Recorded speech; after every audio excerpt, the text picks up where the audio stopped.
అమ్మయ్య పూజ అయిపోయింది. ఏమండి, రాముల వారు సీతమ్మ తల్లి మనం పెట్టిన నైవేద్యం తింటారా? తింటారా అంటావేంటి? తింటారు, ఖచ్చితంగా తింటారు. సీతమ్మ తల్లి రామయ్య మన ఇంటికి వస్తే ఎంత బాగుంటుందో. మంచి మనసుతో రాముల వారు సీతమ్మ తల్లికి మొరపెట్టుకో. తల్లి తండ్రి ఒక్కసారి మా ఇంటికి రాని మొరపెట్టుకో, ఖచ్చితంగా వస్తారు. ఏమొస్తారు? ఏంటండి పురుషులు? అయ్యో ఏంటి మెరుపులు? నిహారిక చూడు మన ఇంటికి ఎవరు వచ్చారో.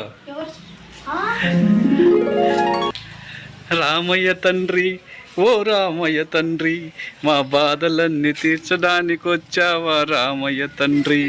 సీతమ్మ తల్లి, ఓ సీతమ్మ తల్లి, కష్టాలు తీర్చడానికి వచ్చావా తల్లి. రామ జయ రామ, జయ జయ రామ.